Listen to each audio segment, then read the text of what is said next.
Adirini, the baby elephant, roams through the forests with her mother, enjoying the joy of freedom.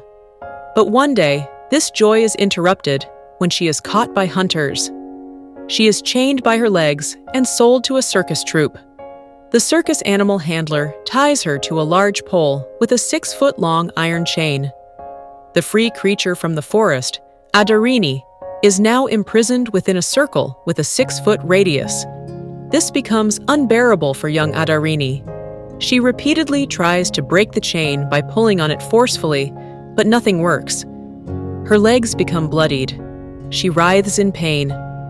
The more the chain tugs at her bloodied legs, the more intense the pain becomes. The chain doesn't break, and freedom seems impossible. Slowly, she begins to believe that this chain cannot be broken. Any attempt to break it will only bring failure and more pain. Adirini grows older, but the chain remains unbroken. Gradually, her desire for freedom fades away. Her world becomes confined within the 6-foot radius of the chain. Every time the chain pulls, she understands her limits. She becomes accustomed to this. Now, a thick, strong wooden post is no longer needed to tie her. Even a small stake, like the one used for goats, will do. In her adulthood, despite her large body and immense strength, Adirini remains stuck in the shackles of her long-held beliefs. Even though she has the physical power to free herself from the post, she still believes that this 6-foot radius is her world, her fate.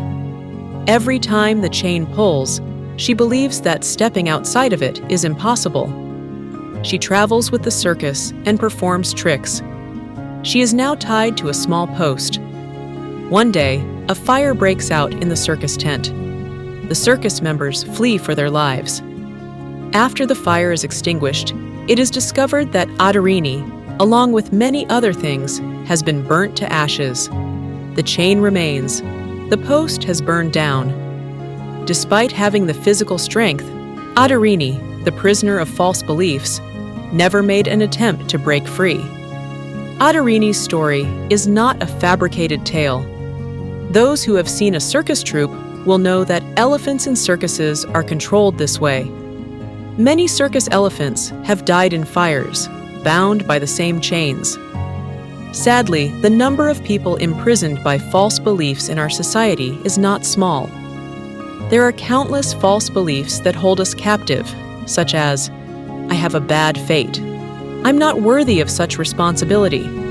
I can't compete with him. It's hard to adapt to this change. My life will always be full of sorrow. I'm not meant for big things. Happiness is not for me. This illness will never heal, and many others. We live our lives trapped by these negative and false beliefs. Whether beliefs are false or correct, they have a hypnotic power. Dr. Maxwell Maltz describes belief as a kind of self-hypnosis. He states that everyone, in some way, is somewhat hypnotized. Sometimes they unknowingly accept someone else's idea, or they are hypnotized by repeatedly expressing their own thoughts. When a hypnotist plants a negative thought in the mind of a subject, it creates the same impact as a false belief or idea. We know that a hypnotic state is a heightened state of consciousness created by focused attention. In this state, the right hemisphere of the brain uses its power to create vivid mental images, while the left hemisphere's logical barriers are pushed aside. You also know that in a hypnotic state, a person displays extraordinary powers that were already dormant within them. However, they were previously unaware of these powers. Those imprisoned by false beliefs unknowingly limit their own strength and potential, unaware of the infinite possibilities within themselves. They become victims of external failures and lifelessness. Dr. Maxwell Maltz's Psychocybernetics method provides simple ways to free oneself from the imprisonment of false beliefs. You can easily follow this process. How to identify false beliefs? Are you a prisoner of false beliefs? You can easily find out. Take a paper and pen, read the questions below, and write your answers. Do you feel fearful or anxious in situations that do not pose any real threat? What are these situations?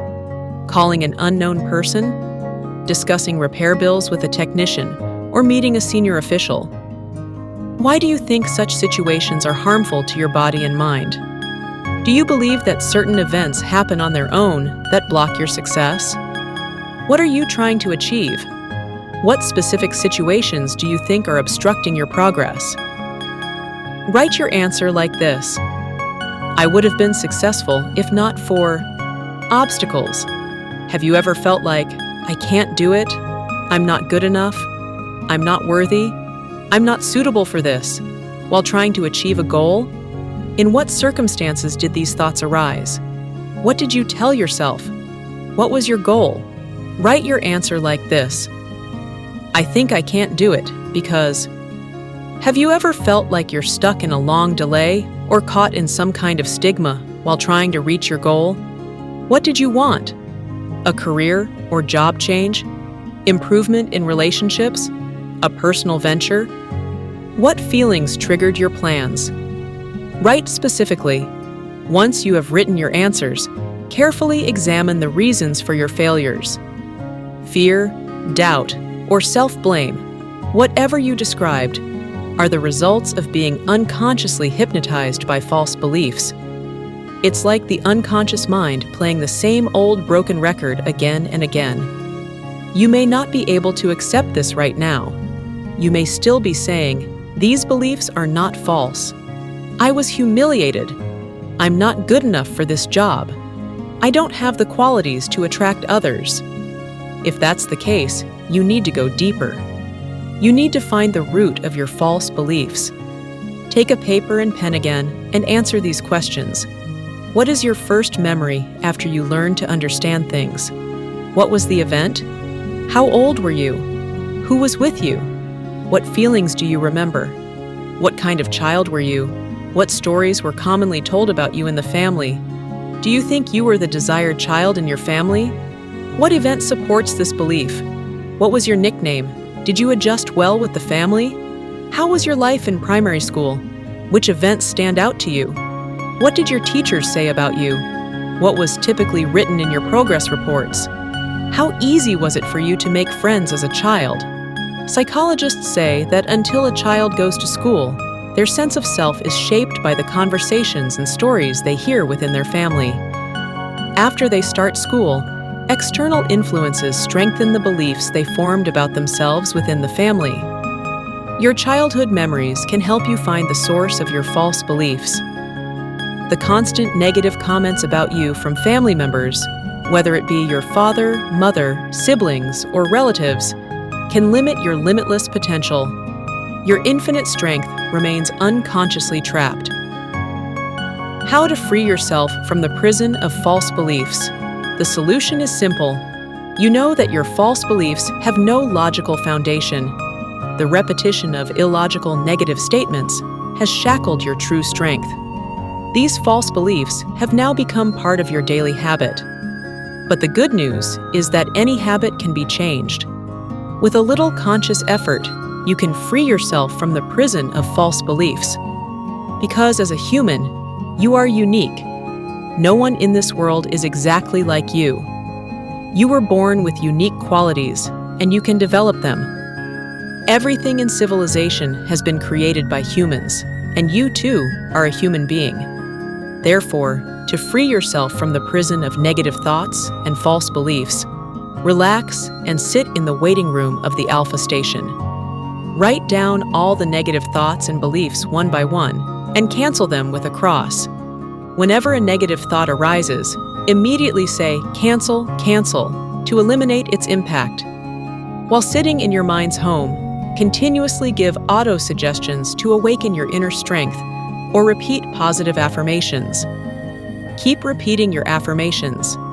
You'll find that you are now free from the chains of false beliefs, soaring in the sky of infinite possibilities, shining in your true glory.